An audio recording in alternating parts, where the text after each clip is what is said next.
Welcome back to Lokad TV. Aristotle defined virtue as a characteristic sitting equidistant between two extremes, namely excess and deficiency. Unfortunately, he didn't write very much about corporate virtue signaling. Fortunately, in studio today, I have the very next best thing. Lokad founder, Joannes Vermorel. Good day, sir. Hi, Conor.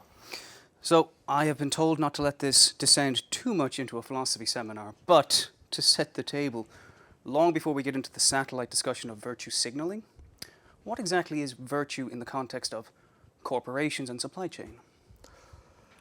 In the context of corporation and supply chain, it's all the sort of, I would say, embodied values that have a strong affinity to your performance, your efficiency, and ultimately your profits. You know, all those things that are essentially good for the company, and most usually, if you want to have something that is that works over the long term, it has to be good for the company, for the people who operate the company, and for the society at large. It is possible to find, some sort of shenanigans where you disconnect those things, where you have something that is good for the company, not for the people who work in the company, or that is good for the company and not for the public at large. But the reality is that that's probably one of the virtue, not of supply chains, but of the market at large, is that it tends to be very difficult to sustainably over time operate when you have this sort of disconnect. So basically, it's this sort of embodiment of the prime values that contributes to first survival of your company, but also the fact that it grows and that it remains profitable over time, or even increase its profitability over time. How is it possible, though, I mean, again, to get straight into the brass tacks, how is it possible to reconcile a capitalistically driven model such as a business or a supply chain that deals in business with the values of a culture, which shift over time, whereas profit and bottom line, well, that's static. That value, if it is a value, doesn't change. Making money, more than you lose money, stays the same, but values shift. I mean, here it's a very complex question, but the gist of it is that it's not entirely the responsibility of the company. Mm-hmm. The way especially modern Western societies and markets have been engineered, they don't operate in a vacuum. We have like legal frameworks to operate the companies, and the general gist of those frameworks, which are varying from country to country, is to have a framework where if an actor acts in ways that creates widespread damages for the societies, the environment, the people, etc., etc. It's either prohibited to do that in the first place through regulations, or there are some judicial mechanisms that are in place so that the people that suffer a damage can ask for reparation. And all of that is still very much in flux. But the gist idea is that as a company, what you're trying to do, I would say, on the short term, is just maximize your profits. That's what those companies are for. And the framework, the broader framework in which you operate, is designed in such a way that it should not be possible to chase profits while just doing something that is like not a zero-sum game, but even worse, a negative-sum game where what you earn, it comes at a net loss of society at large. I mean, all the frameworks that we have are at least engineered as an attempt to prevent this sort of behavior from happening. This is the technical term in economics is externalities. So the idea is that if you create some sort of diffuse damage, you may have to pay a tax that is implicitly used as a mechanism for reparation, or you may have to comply with certain set of regulations that again are thought to limit the sort of externalities that you can inflict on the society at large, etc., etc. So the bottom line is, I think, at least from on the first at first glance, is that this is not so much the idea of having some sort of ethical behavior, not so much as opposed to legal behavior, the responsibility of the companies themselves, but more of the legislator who are setting up the whole framework in which companies operate. However, this is just, I would say, the sort of super short-term viewpoint that I'm presenting here. Because the reality is that if you're a company and you want to genuinely maximize your profits, how do you go about that? And here you have two problems. I mean, in theory, you would say it is just a pure matter of maximization of some KPIs. You know, your profit, you maximize, and you do whatever it takes to do that. However, it rarely works that way in the real world, and there are very basic reasons for that. The first is that your performance indicators, you know, your numbers, becomes incredibly elusive the farther away in the future you're looking at. So if you're looking at what should I do right now to maximize my profit for the next week, it can be relatively obvious. You know, you have metrics, they are relatively reliable, and you're not trying to see very far into the future. So you could potentially have a completely robotic, dehumanized, you know, amoral perspective on the case, where it's just, you know, pure maximization of profits and no other consideration given. For the very short term, it could, in theory, work. But as soon as you look further away into the future, it becomes, those indicators becomes very, very fuzzy, and the reality is that they are not very operational. So you see, it's very, very difficult unless you have some incredibly sort of stable business. For example, if you're an operator for an hydroelectric dam that have a lifespan of, let's say, 80 years, and you're year 15, you have like a very, very good outlook on what your business will look like, you know, 20, 30 years from now. But for most businesses, it's absolutely not as clear-cut, and if you look even 5 years ahead down the road, it becomes incredibly fuzzy, you know, to do this sort of profit maximization just because your numbers becomes incredibly fuzzy and kind of irrelevant. You know, the market change not just in growing and shrinking, but it's literally the sort of battles change in type and kind over time. So you have a problem with this maximization is that you literally lose your instruments. And thus, if you look far away, you need to have something like a non-numerical criterion to operate, and that will be probably your values. And that's why many very successful companies, they don't operate on the premise of immediate profit maximization, because it's very short-sighted. And if they became like giant successes, it's precisely because they had this sort of long-term view. And for that, they needed something that was, in a way, non-quantitative, you know, some sort of and those values, they are much more durable and they can last much longer than I would say your immediate performance indicators. That's one thing. So that's the long-term view. But you have also another aspect, which is a company, in order to succeed, you need to be able to attract people. And it is overall, you can attract people just because you have salaries. But if the only thing that you can promise to your employees is just to get paid and the work that they are supposed to do doesn't make any sense at all, it is difficult. And thus, you will actually pay a premium for that. So it is possible for a company that is fully amoral, and this exists, you know, for example, let's say, the tobacco industry can still hire people. You know, it's not exactly a super good industry in the sense that, well, tobacco kills people. It's probably better than the alternatives, which is prohibition, which would probably not work. But let's say that it's very, very difficult if you work for a tobacco company to generally think that you're making, you know, the world a better place. You know, it's I mean. Again, we can consider the alternatives. The alternative might be worse. It's probably better to have like a legal company selling tobacco and paying taxes as opposed to have like a drug cartel. But that's a utilitarian argument. Yeah. And we're talking about positive virtue overall. But there will be a real cost. That will mean that, you know, a company that is immoral in a way, you know, not illegal, but just immoral, will have to pay sometimes very substantial premiums on the salaries of its employees, and it will have much harder time to retain people, to attract them in the first place. So that's my second argument. So you see, we have this maximization doesn't work very well when you look 5 years, 10 years down the road. You know, it is very short-sighted in a way. But also, if you want to attract the people that you need, it's not exactly such a great message. I mean, and thus, if you want to be successful and large companies, again, large supply chains are made of many people. You need to operate at scale. That means that you need to have the capacity to hire tons of people every year. And for that, you need to be attractive. And thus, if the only thing that you have is this sort of profit maximization, then you will end up with a very basic problem that it's not such a great message.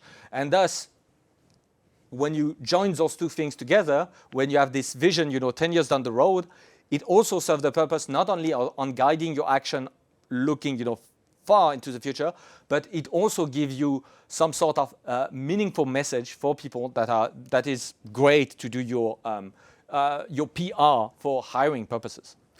Well, that again presents a distinction that I was going to draw, which is based on what you've just described, those values are sort of inwardly directed, i.e. in terms of recruiting people to our company, here are the things which we hold. And I think most people will be fine with that. Where I think some people have, there's a bone of contention is when those values are propagated outwardly or directed outwardly. And if I can append one thought and then turn it back to you, is that if you take a multinational company, a corporation or supply chain, an enormously geographically distributed network of actors across different cultures with different standards, different interests, these don't always align. How exactly does a company reconcile their internally directed values once you open the door to the world and the outward people outside can see?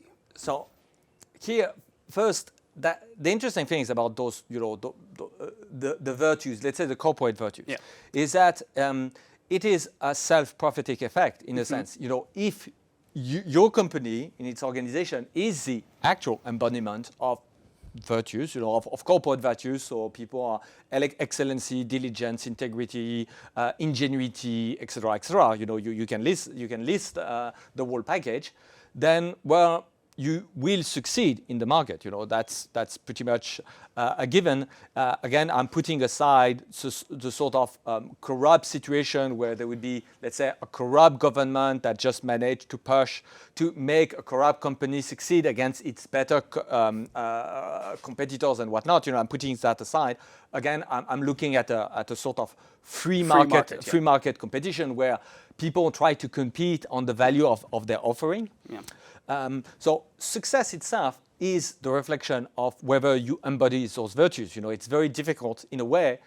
If you fail, it's very difficult to say, what, I was completely virtuous. I was as imaginative as I can be, as diligent as I can be. I had the highest integrity of the market and everything. But in the end, people chose other companies, my competitors. So probably if that, you probably failed somewhere along the line, and that's why your competitors are succeeding. And now the interesting thing is, okay, once we established that those virtues, I mean, the biggest proof that they are there and their biggest manifestation is just the success of your company. If you have large-scale success, it's probably that you're doing tons of things right, as proven. That's sort of a circular argument. It's literally your success demonstrates in a way that you truly embody those corporate virtues. Now, the interesting thing is what happens when people in the company start to signal and communicate very intensively on a select few virtues to and communicate very loudly on those. And that's, for me, that's for things that are very complex, like supply chain, it is a bit puzzling and on several fronts. Because, again, it's not a given why you would want to do that at all. Let's have a look. If you say, for example, high integrity is important. Okay, corporate virtue, if you don't have integrity, you will have corruption, you will have negligence, you will have plenty of problems. So we can agree that having high integrity standard, if you operate a large complex supply chain, is probably a very good thing. Now, if you have people that start to say, what, starting from now, we are going to be a high integrity company. For me, there is plenty of problems with this proposition.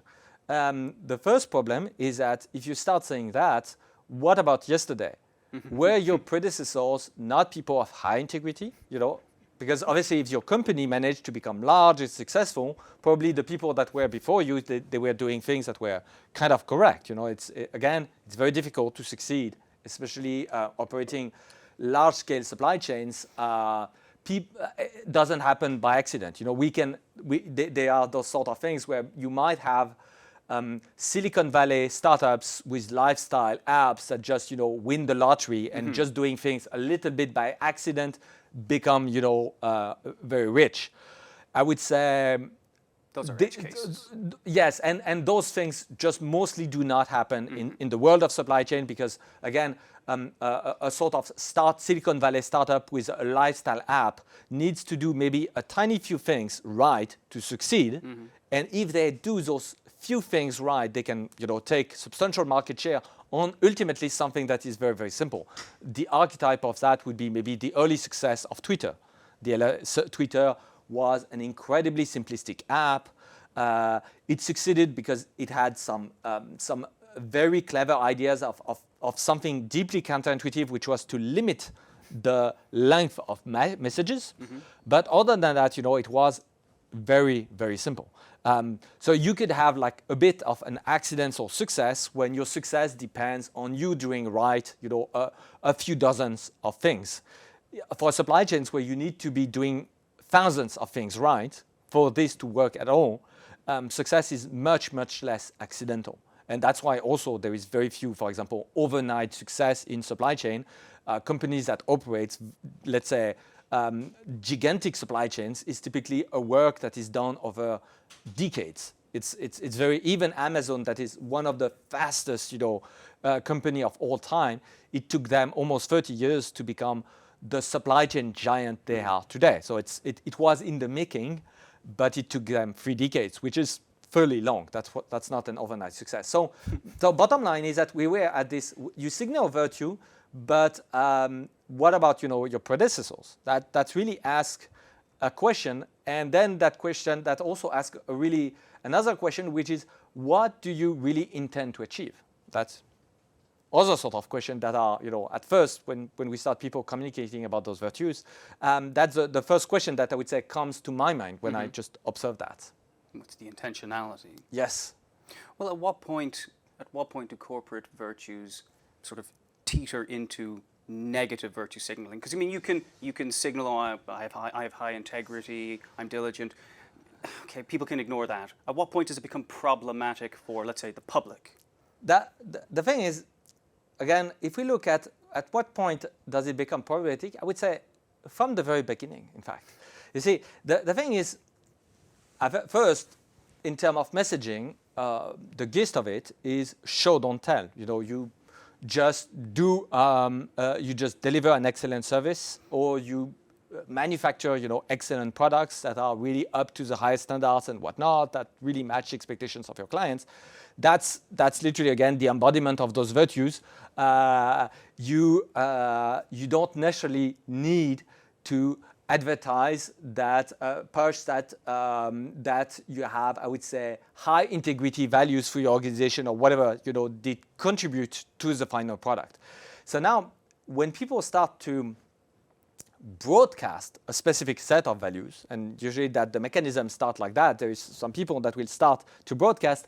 What I observed, and that's especially true in this sort of environment like supply chains, which are very complex, very distributed in the sense of many geographical places, and also fairly opaque, not necessarily intentionally, but just due to ambient complexity. You have enormous amount of complexity, though it's very difficult to have transparency because the default opacity is the default. It's not something that people want. It's just a default state of supply chain when you operate globally across hundreds of sites, thousands of products, potentially millions of SKUs. Opacity is what you have pretty much by default. So when you are in this sort of environment and you start to broadcast, what I observe is that it's usually the intentions are usually not good at all. I mean, it's very rare that you have the intentions where you literally had a real problem before, and now you have to make amend and become better after, I would say, a spectacular failure. I mean, this can happen. This can happen, but this is not the dominant pattern. The dominant pattern that I see is when some parties within the organization, an organization is made of many parties, every individual has their own agendas, is that when some parties start to broadcast the fact that they are high integrity, high sustainability, high whatever, again, put your own virtue in this placeholder, it is a move to position themselves on a higher ground compared to other people. And those other people, the interesting things is that companies usually you would think that they compete against other companies. But when people start to do that, it's not exactly, I mean, again, dominantly not directed at the competition. Mm-hmm. It's directed at their peers within the company. And thus the sort of messaging is absolutely not about messaging something for the greater good of the society at large, of the customers, of the people who will receive whatever the company produce and deliver. It is literally a way to gain the sort of higher moral ground within the organization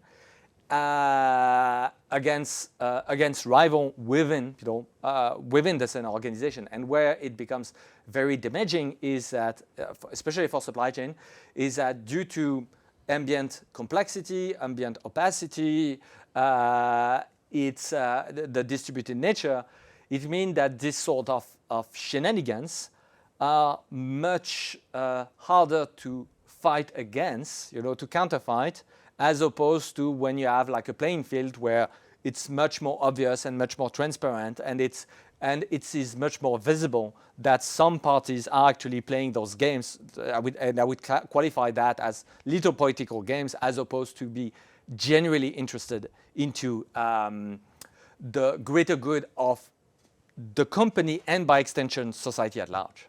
It occurs to me that internally that could be exactly the case. So you have people deploying Machiavellian machinations to rise up the corporate ladder and instituting policies that internally are just for self-gain. However, externally they might have wonderful impacts on society and the general public. So then, is it possible, to play devil's advocate, is it possible that corporate virtue signaling and supply chain can in fact actually have a positive impact? So that's where I'm very, very skeptical. I'm very, very skeptical because you see, again, when you start looking at that and you realize that it's very, very dominantly, power grabbing scheme, you will realize that the broader impacts is mostly theatrics. That's the interesting thing is that if you were truly elevating the morality of society at large and whatnot, that would be brilliant. But is it really what you achieve? Is it? And that's the case, is that you see this moral ground is also something that is incredibly difficult to challenge, because how are you going to check whether there is anything real in those sort of statements? Because you see, if you're looking at profits within the company, you can have a division that is more profitable than another one. You have like tangible elements to check that.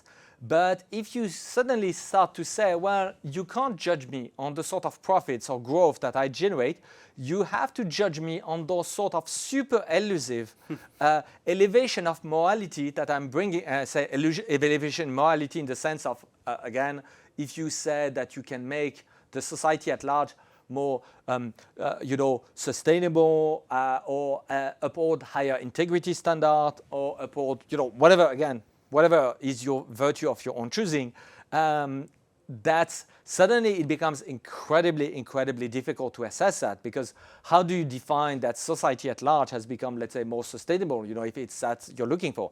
I'm not saying it's not possible. I'm just saying that it's orders of magnitude more difficult to achieve that, and as compared to just having a look whether you're doing something that seems to have traction in the market, where people are just generally happy, even more than they were before, about what you're delivering, and it reflects in your basic performance indicators that your sales are growing, that your profits are steady, etc., etc. Well, again, just continuing to play devil's advocate, some might argue that it's inherently nonsensical to expect morality or morally virtuous actions from a company, and that if you're a company and you act within the bounds of law, like you are consistent with labor codes and environmental codes and production codes, etc., you have met your need to society. Or what's wrong with that? I mean, first, my point would be a sort of tangential objection, which is, go ahead. if you first, when you communicate something, you're supposed to have a message in the first place. So, if you have no message, this is pure happy talk. You're not white noise. There is no information flowing whatsoever, and usually it's bad communication. So you need to communicate something. Now let's have a look. Say we communicate that we are a high integrity company. Mm-hmm. What makes you think that there are some people who operate in the market and say we are a low integrity company and we are proud of that? That's the problem with virtues is that there is no people that advocate the opposite. It is a very one-sided debate because if you're saying something, and I think it's a litmus test of sort. You take an affirmation, a proposition, and you look at the opposite. Mm-hmm. And if the opposite of your proposition is something that is obviously nonsensical, such as we are a low integrity company and proud of it, okay, so that's completely nonsensical. Nobody would say that.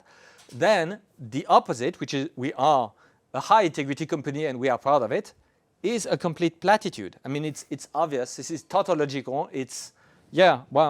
Nobody was expecting you to be anything else, and in the first place, and thus you're essentially communicating something that is like information free. There is no information whatsoever. It's basically platitude. It reminds me, again, this is just an anecdote, but a few Christmases ago, my brother and his girlfriend were back for dinner, and during the course of dinner, my brother's girlfriend said something, and my brother responded to her, "Oh, I could have said something very funny at your expense." And she fired back immediately with, "What do you want? Gratitude? I'm not going to thank you for not being a bad person." And that's what this reminds me of. Like your litmus test that you just described. I'm not going to shower approbation and praise on you for doing the minimum that I expect from you in accordance with law and basic social standing. Yes, and again, good communication are supposed to be something that is meaningful, for all parties that receive the message. And if it's something that is, and again, if we look, for example, let's revisit this case of high integrity. Mm-hmm. If you operate, the situation can vary. If you operate in, let's say, Denmark, which is a country where it's one of the least corrupt, there is a whole series of indicators, corrupt country in the world. So the corruption is in Denmark pretty much as low as it has ever been anywhere in the entire history of mankind. So it is. There is still corruption. Some. Something's rotten in the state of Denmark. But yes, but it is pretty much as low as any society has ever achieved. So in this sort of context, if you start to communicate that, it's what do you intend to deliver? Do you intend to have even more integrity than what has ever been achieved anywhere in human history? That's very bold. It's probably not even realistic. On the contrary, let's say you operate a business in a place that has that is, generally speaking, very corrupt. Let's say Lagos, Nigeria, where the crime rate is through the roof, corruption is through the roof. Then that's a completely different story. That really depends a little bit on the context. But generally speaking, I would say if the message communicates something that is obvious and given, yes, I agree. This is not good messaging, and then we have also to consider the fact that there is danger in the sense that if you communicate things like we are now a new company, we are now a high integrity company. What about all the people that were already in the company and that were generally people of high integrity? And that says now we are branded as being people of low integrity, and we are supposed to bring new people in to taught us the new ways. This can be incredibly, I would say, divisive and harmful inside an organization that, if it achieved to become, very large and successful, it was probably already doing tons of things in ways that were very virtuous, again, in this sense of corporate virtues, which is not exactly the same as individual virtues, I would say. Is there any demand from the public for big companies or for supply chains, to be virtuous, or is this purely an internal dynamic, or like what is another situation in which the same mechanism could arise? So I think, you see, there is a demand for the public to have general companies that in general ways have missions that make sense. Again, that's what I was saying, maximization of the profits is only a very short-term instrument, just because if you look 10 years ahead, your instrumentation is too weak. You can't mathematically maximize anything when you have like indicators that are super fuzzy 5-10 years down the road. So you need that. But the second part that I mentioned was you also need to have this sort of messaging, this meaning, to make sense to hire people, because otherwise you're going to pay much higher salary. You're going to pay a premium that is pretty much what you have to pay to compensate for your lack of vision of what people are going to do. And so you have like very real consequences.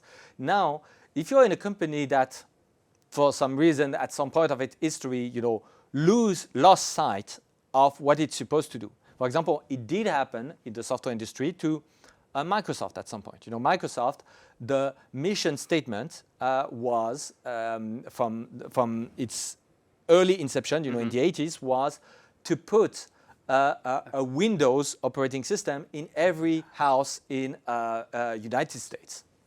Fine, they actually went incredibly beyond that, because they put a Windows operating system in every house on the planet. Not just in the United States. And now they were even thinking to the point where it's, okay, we are done with that, so what is left to be done? And so they had to reinvent that, and they had this kind of lost decade that was the year, basically 2000, 2010, where they didn't really know where they were heading, because they were kind of mission accomplished. What's next? And it took them, a decade to reinvent themselves further. But now, having a mission is something that is very difficult. It's what is your purpose, in life, in sort of corporate life, not your life of your employees, but as a corporation, what is your general mission statement? What are you chasing? It's difficult, thus you can have like an ersatz, a very cheap replacement, which is, okay, we don't know what we are looking for, so we are just going to look at the sort of secondary attributes that comes with a good mission. You have a good mission that would be, let's have this operating system operating in every house, that's Microsoft Windows, or maybe an historical one that is very interesting was Kodak, one of the mission statements, and that was a brilliant tagline also for their early advertisement. That was, you press a button, Kodak for the cameras. That was, you press a button and we do the rest. That was literally the mission statement of Kodak in the early 20th century. And that was a brilliant mission statement. You press a button, and Kodak managed all the magic to make your photograph happen. Great mission statement, but it's difficult to have something that is as catchy, simple, meaningful. That's very difficult, and thus instead of focusing on, and then the ersatz is, well, we are going to advertise not this mission, which is the show, say show don't tell. If you don't have this thing to show, well, you're going to tell the sort of secondary attributes that are usually attached to this sort of mission, which is, if you want to be able to say, you press a button, we do the rest, what does that mean? That implies diligence, fidelity, quality, simplicity, ease of use, all those virtues in many ways. They are embodied into the mission statement. But if you don't have a mission statement, then you can go for the sort of ersatz, but that's a very, very cheap one and I would say low quality one, which is instead of having that, you directly advertise the attributes. But the attributes are normally just a consequence of your mission statement or your grand vision for your supply chain instead of looking at the sort of secondary emergent properties that just reflect that you have something valuable in the first place. Well, on that point, it strikes me that the example you gave of Microsoft putting a computer in every house in America, that is with Windows. With Windows, excuse me, Windows, With is Windows. essentially it's fine. But that's a capitalistic ambition, which fine. And you say, well, you actualize that. What comes next? We need something else. My point here is that what's wrong with just substituting one capitalistic ambition for another capitalistic ambition, devoid of any quasi-philosophical values? I would say, you see, again, from the perspective of society, not people who are going to be hired. Like, how does that affect us downstream? What Microsoft does, you and I, or you and me, excuse me. As a framework we're discussing slightly different, which is literally the framework in which we operate, the economic framework. And the idea is that one of the sort of discovery of modern, I would say, modern industrial civilization is you want to have a framework that is very resilient to bad actors. So you don't want to have a few bad apples to be able to ruin everything for everyone. Thus, the idea is that you want that in a way that the individual decisions made by everybody who decide what they buy extra result in kind of a greater good, and that the market weed out on its own the bad actors. And overall, I would say it's very successful. That there is an immense list of companies that have gone bankrupt just because they failed at upholding, their virtues of remaining competitive. I mean, what people say when companies go bankrupt, usually it just reflects that they were not nearly as good as other companies to do something that they used to do well. So this market is a great filter for people who are failing at their corporate virtues. And the judge is ultimately, when we say the market is just the collection of all those individual decisions. And the beauty of it is that when those individual decisions are naturally leads to outcomes that benefit all those diffuse mass of people. So the market is something that nobody willed, but that's benefit to people. I would say dominantly. I mean, I say dominantly because when a company goes bankrupt, obviously for the people in this company, there is like a severe downside. If you have if you are yourself employed by the company that is outcompeted by other companies, for you, transitionally, it's going to be very difficult times because you will need to, find another job, etc., etc. Well, that's actually a perfect segue. In terms of specific sectors, because we already mentioned tech. Yes. In terms of specific sectors, possibly even tech, are there any that are particularly prone to virtue signaling or susceptible to this kind of, I don't want to say ideology, but this kind of framework?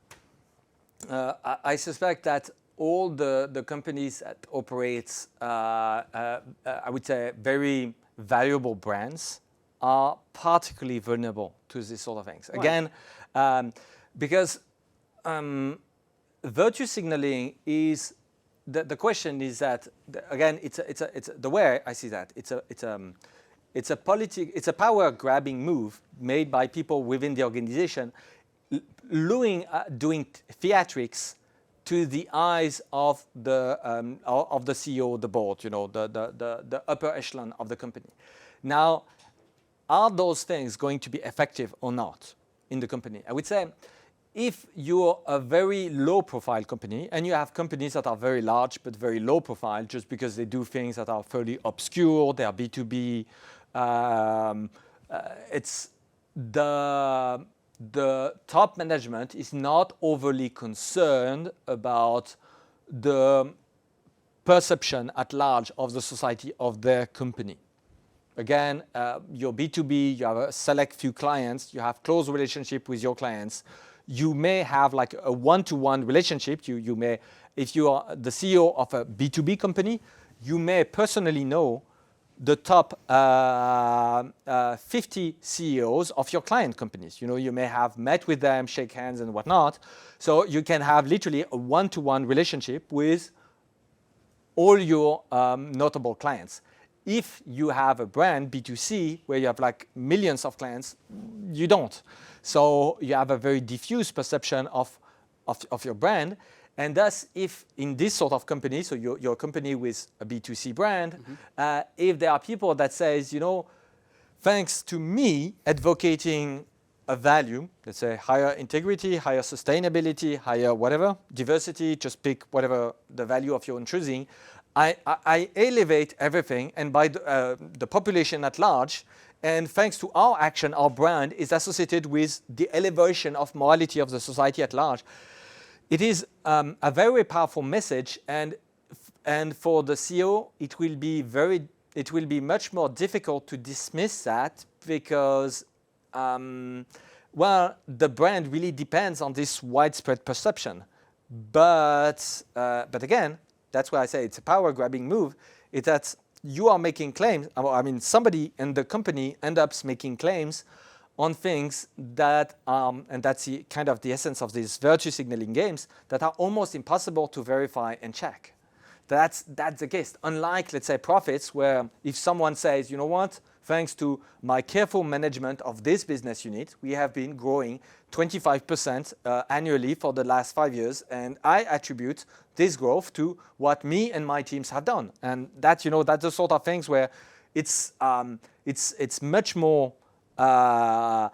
Maybe this person who has just done that was just completely lucky and their business unit has just been growing for completely accidental reason, but still it's a much better sort of indicator as opposed to say, well, we have a division, we are not growing, our margins are shrinking or whatever, but you know what, it's still a good result because we are elevating the sort of ambient morality of the society around us.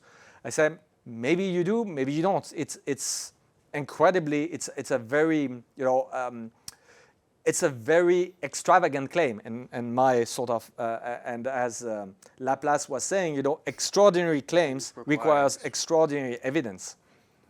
Well, it strikes me that the conversation thus far has very much focused on the individual, the idea of power grabbing within the framework of a company. Are there any examples of companies top down? So we're talking about the company qua company engaging in hoodwinking activities with the public through virtue signaling, things that had negative consequences, but the company knowingly engaged in them.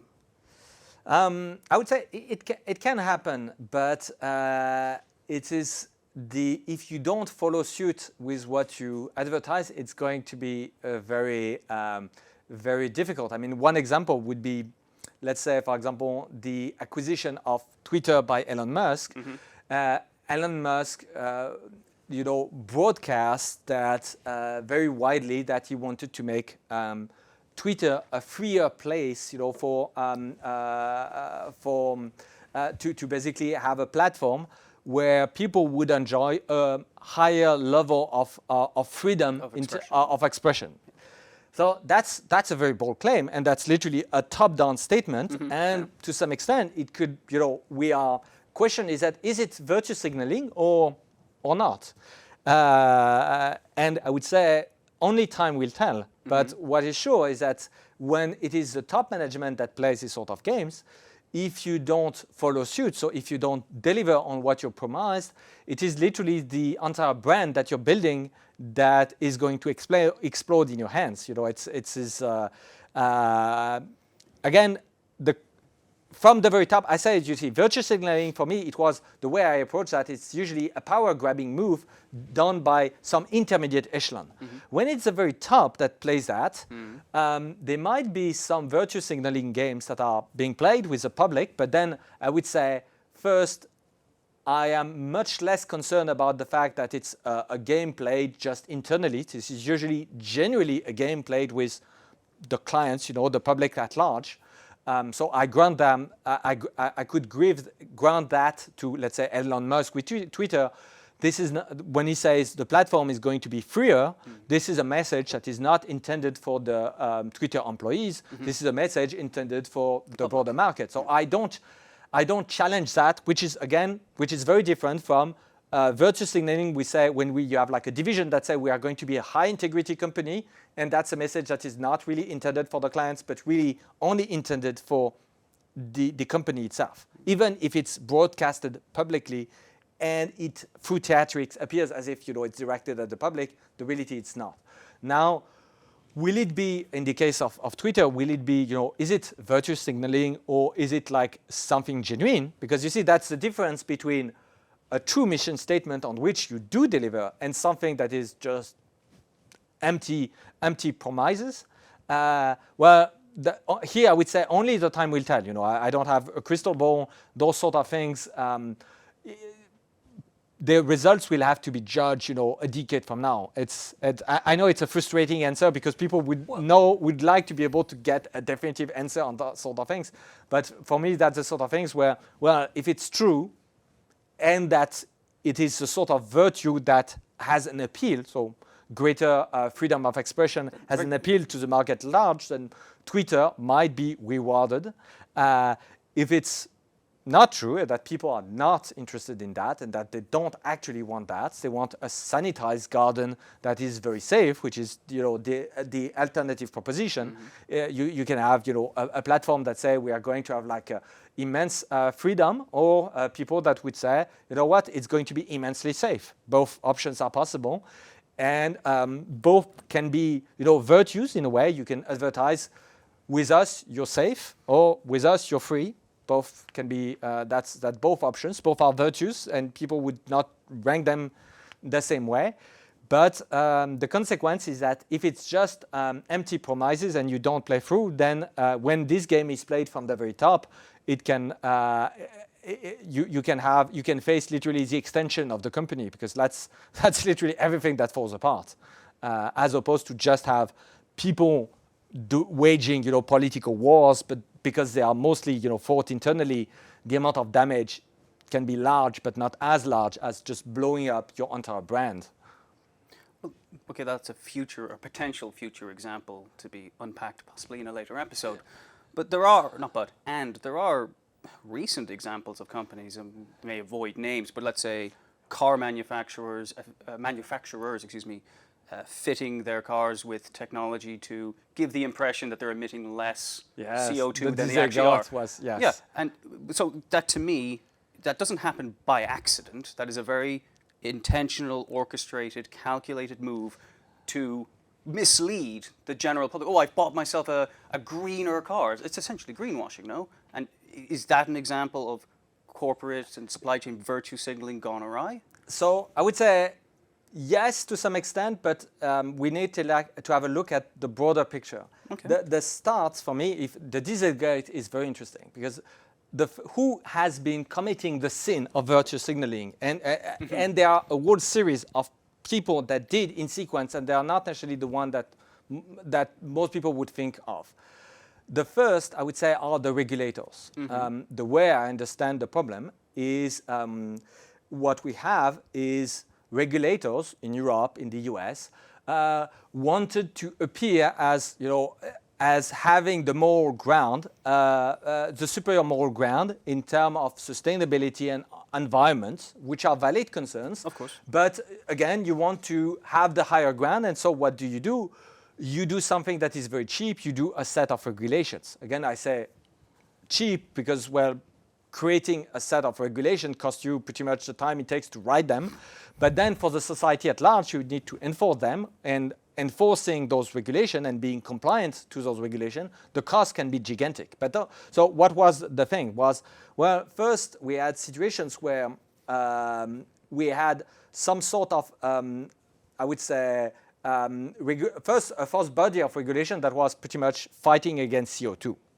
Whether it's a good thing or bad thing, that's something that is, I would say, beside the debate today. Of course. But the idea was regulators in many countries said, we want to have vehicles that emit less CO2.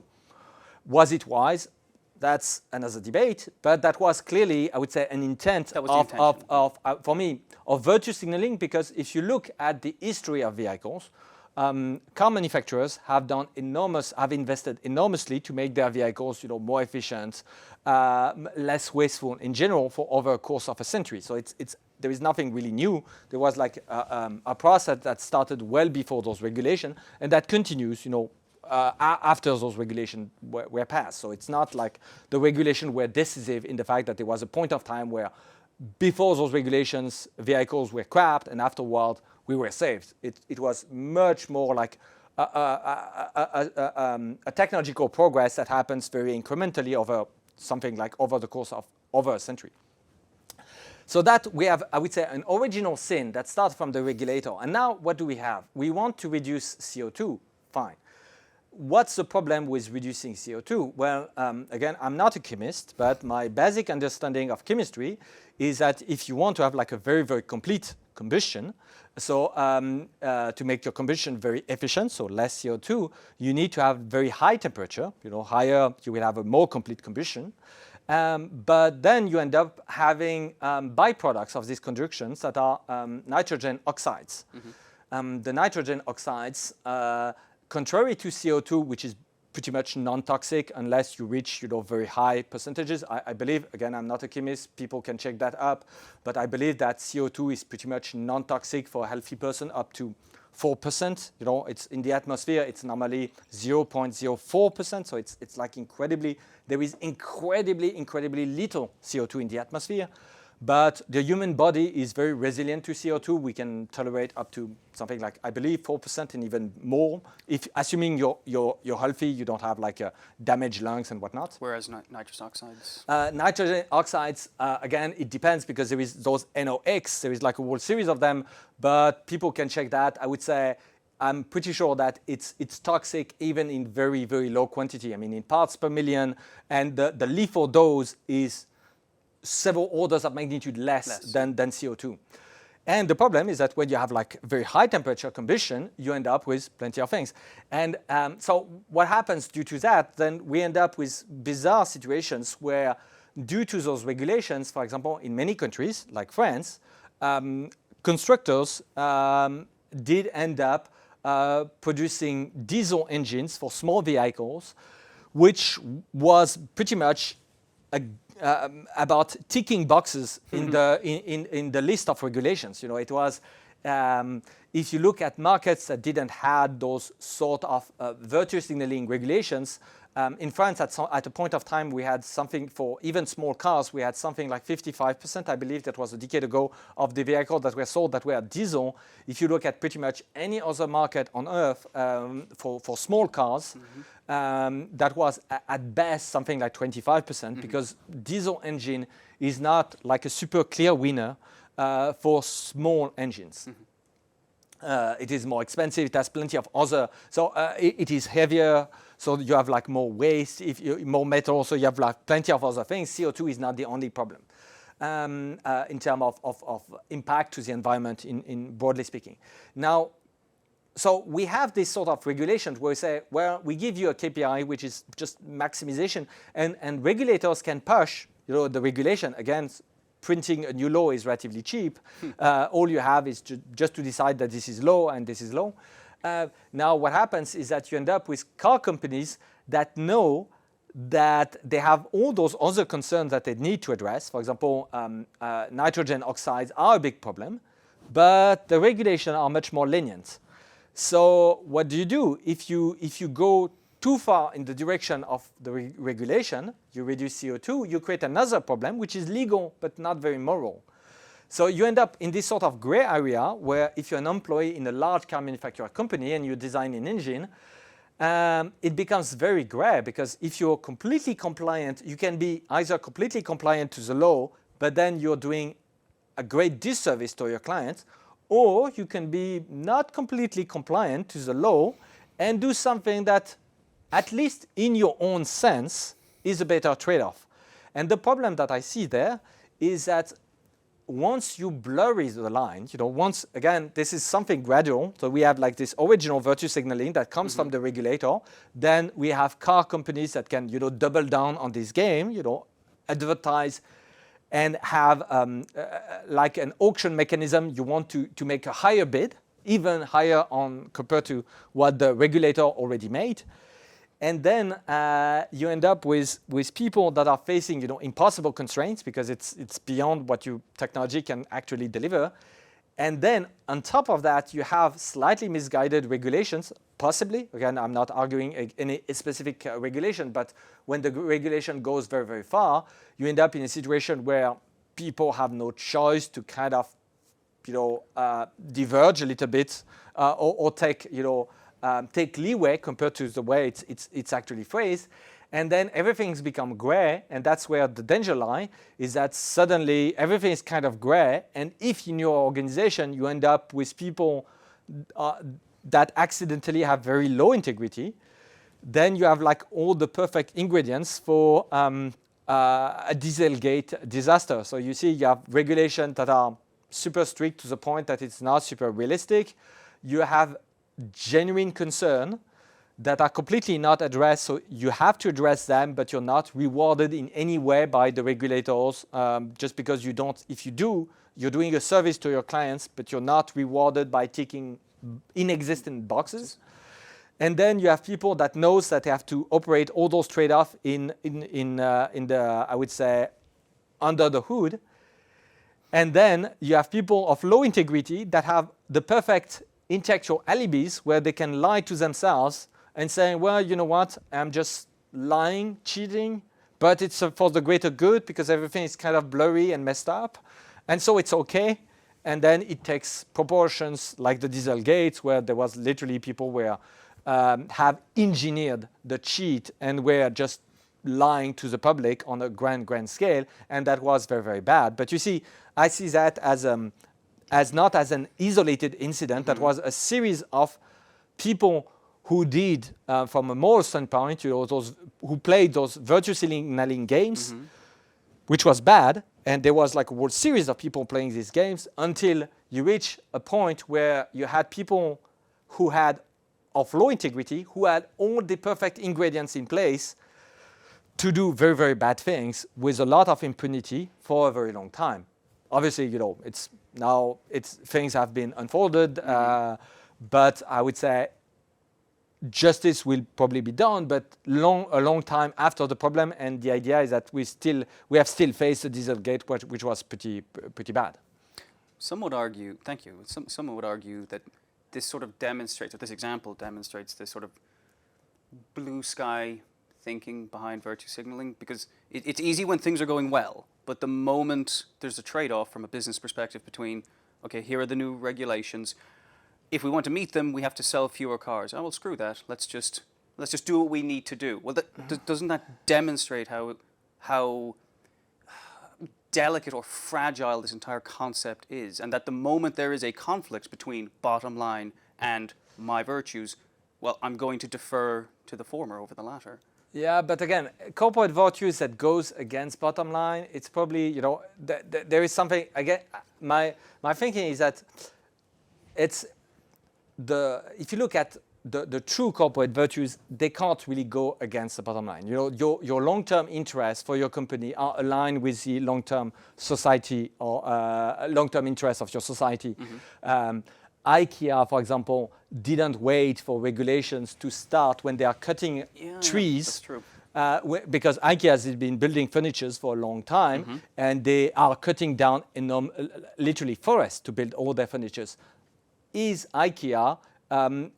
IKEA eliminate all the forests there is in Europe? No, because for a very long time they have been planting trees. They are not idiots. They know that if they want to still be able to operate 20 years, 30 years, 50 years down the road, a forest that they cut now needs to be replanted.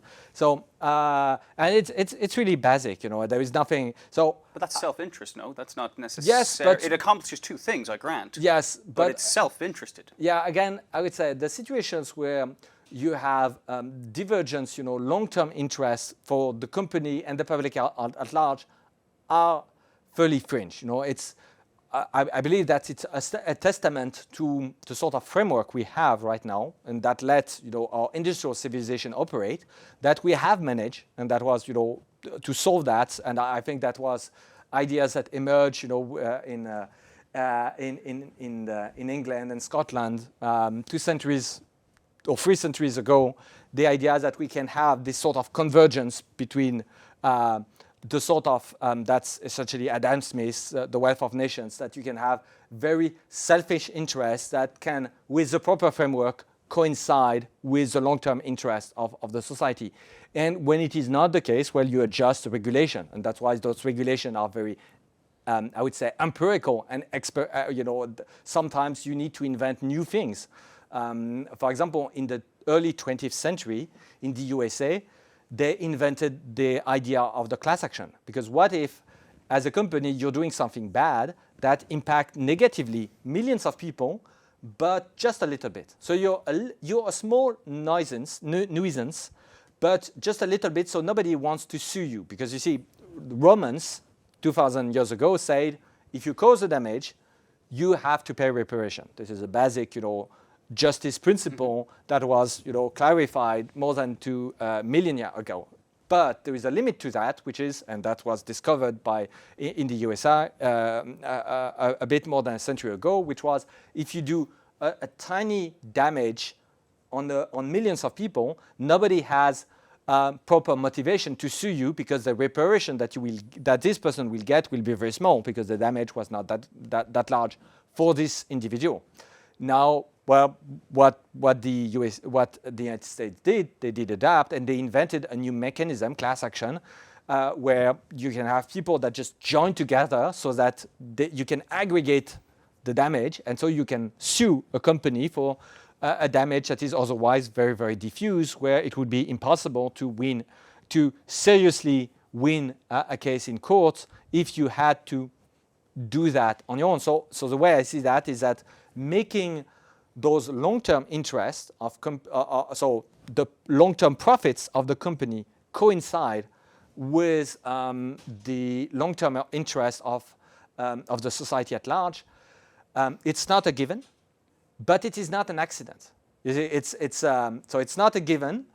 It may diverge, but the fact that we mostly have something that kind of overall tend to coincide is that because it took literally centuries of refinement, of refining the framework so that we can get rid of the worst abuse. And that's a work in progress. There will always be companies that discovers new way to kind of abuse the framework, and then people have to think not necessarily new regulations, but sometimes it's even new judiciary mechanism like class action. You have to think an entire different class of justice mechanism to address the problem.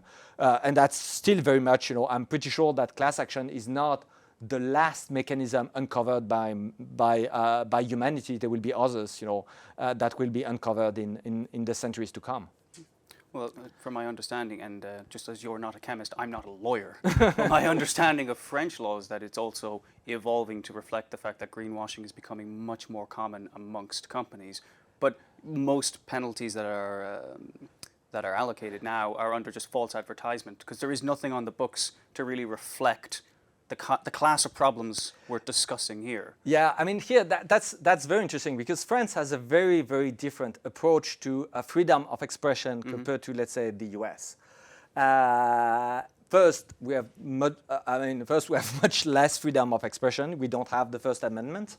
It doesn't mean that France is a totalitarian state where there is no freedom of expression. Far from it. That's not the case either. But clearly, on this spectrum of, I would say, country that is probably among the freest of the world, which would be Switzerland and the US, France is clearly not in the first tier. It's probably the second tier. And one of the idea is that, for example, what you can do with the First Amendment is you have the right to lie.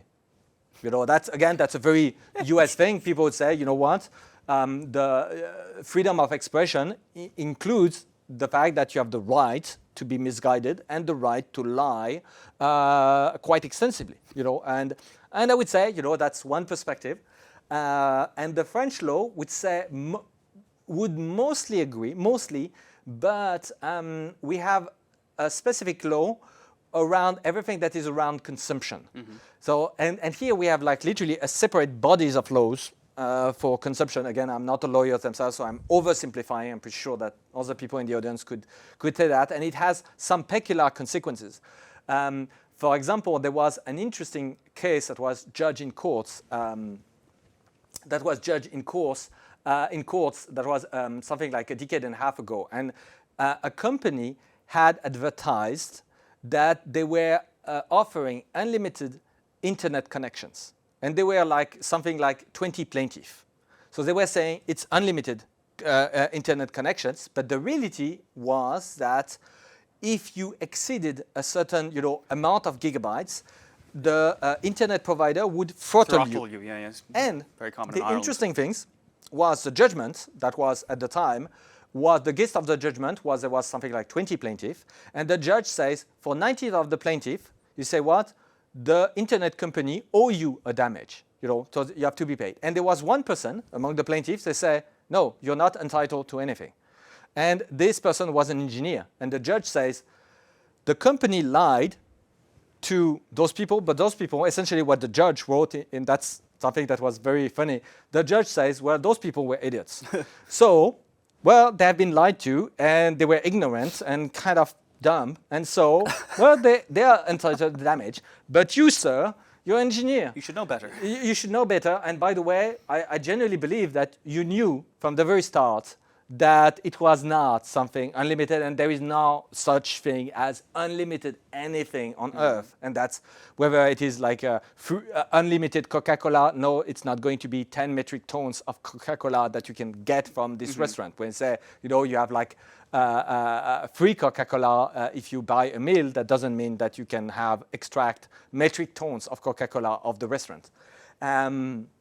This sort of thing. So basically the judge says, well, it was a lie for them, but not for you. And that was, that's again this sort of very sort of interesting things. And the same thing was when there is a contract, we have this droit de la consommation, where when you have, it's called a contrat d'adhésion. So it's a contract, and basically the judge would say whether you understand or not, you would appreciate what is written in the contract. And what is very bizarre in this sort of France, with regard to truth, is that the judge could, for example, according to this idea of contrat d'adhésion, say, well, obviously, as a person, you're a very stupid person, and so you don't understand what is in this contract you just signed.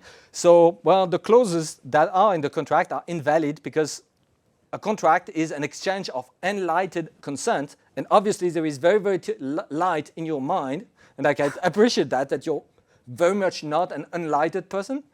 And so, well, for you, this contract was not an exchange of enlightened consent because, well, you're lacking enlightenment in the first place.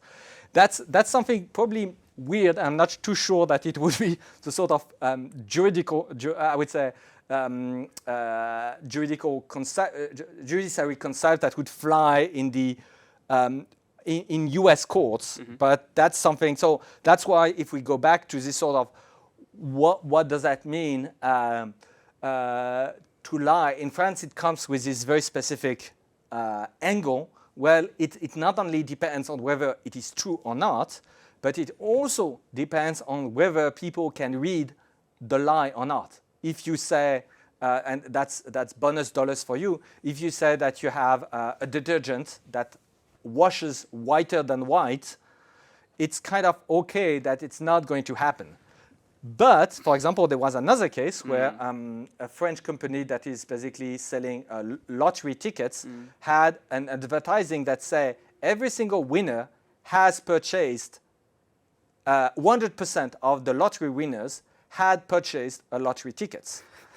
That was true. That was true, but that was deemed in court as lying. Why? Because they would say, well, people are idiots and they are going to understand that 100% people who buy a ticket are going to win.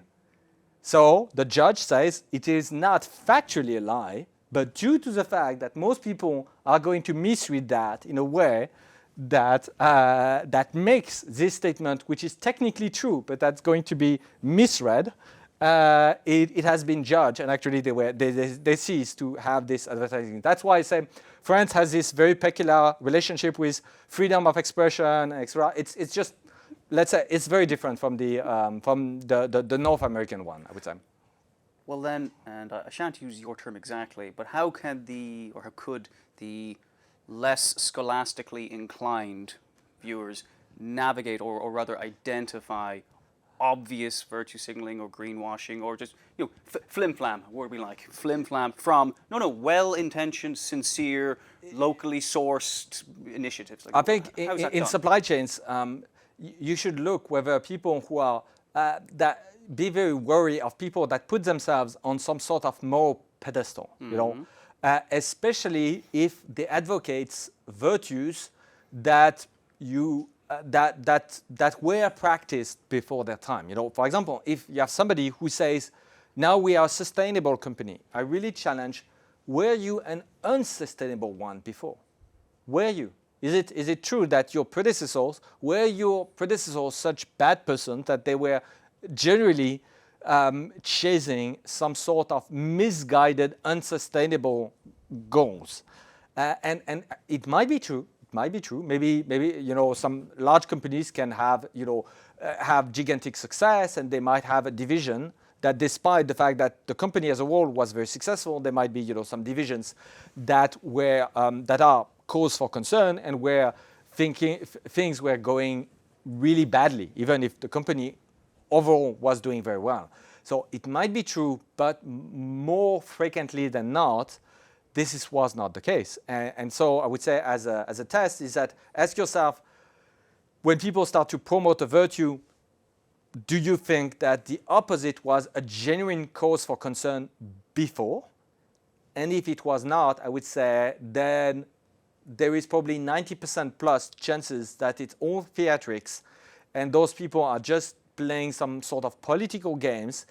And if you let them do that, they will disrupt things that are actually working in the supply chain. Because again, one of the things that people fail to appreciate with large-scale supply chains is that it is difficult just to keep them working. I mean, that's what we have seen with the lockdowns, is that those things can be disrupted. They are not, many supply chain are, incredibly useful. They deliver immense value to customers. They deliver products at a price that are only a tiny fraction of what they were 50 years ago.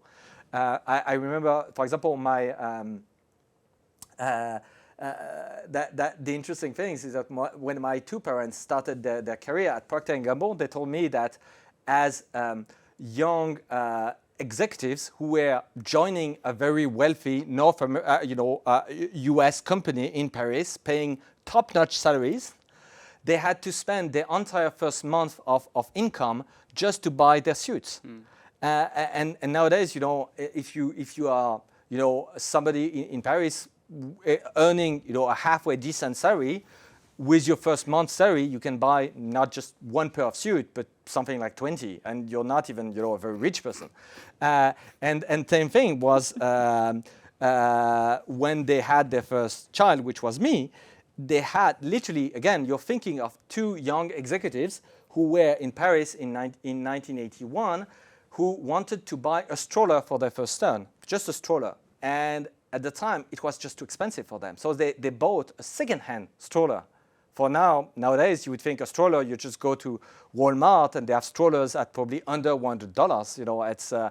It is cheap, literally. This is not the sort of things where you would think that people who are like in the top X% income bracket of a moderately wealthy country would need to buy a second-hand stroller because they cannot afford, especially if it's a couple where both people are working and both people are working in relatively advantageous position in a company that pays, comparatively a lot more than the sort of ambient market. So, and the idea that if we take a product like strollers, are so cheap that nowadays you can be minimum wage and it's still And still, most people would probably not have to go for a second-hand one. They could afford to buy a new one, even if you happen to be on minimum wage in France. That's a testament to those well-oiled supply chains that do incredible things, which is to have like a complex product that requires materials from all over the world to be assembled, packaged, shipped, delivered, and whatnot. All of that for a price that is super, super low. It is not just cheap manpower somewhere in the world, that makes that possible. You need to have a lot of automation and a very, very good and reliable and highly automated process along the entire chain. Otherwise, this thing would be very, very expensive, even if it was done in a super low-cost country. And by the way, this is not even the part of the explanation. So bottom line is we should appreciate that those supply chains that we parting thoughts, supply chain that are doing things that are very difficult. They are doing very well on many fronts, and they are fragile against class of problems. There are some problems that can be lockdowns, so that's external problems. Most companies did not ask for the lockdowns; it just happened. And so that way, I would say external ones. Disaster like a tsunami. You didn't decide, but there was like an external disaster. But virtue signaling can create like mini self-inflicted disasters, and those. I mean, unlike the external disasters where you have no control, the interesting thing is when it comes to virtue signaling, if you can, just denounce the fact that it's theatrics and that there is danger in doing that and that it should not be rewarded, so that the people who are playing these sort of games should not be rewarded internally. If you can have this done very early on, then you can literally eliminate the problem and just eliminate all the class of mini disasters that are very likely to happen afterward if you let those games be played for a while in your company. Well, I suppose we're going to... I will not cut you, but it's 45. Yeah. Well, this is the last question. Yeah, So, okay. But this was the last question. It's a nice one. It's a nice kind of global question. Yeah. So,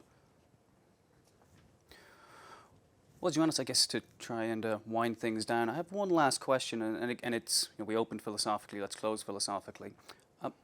Why do you think some consumers look to companies and supply chains for moral cues? For example, I don't particularly care. I don't look to musicians or actors for moral cues or moral guidance. I don't hold them up as paragons of moral virtue. Why do people feel so strongly or have such a strong expectation of moral behavior from enormous companies that, again, as we've said multiple times, ultimately are profit-driven? I think I would not say it is a misguided expectations. Okay. Again, it is part of the framework that what makes those profit-motivated companies do kind of the right thing in the end.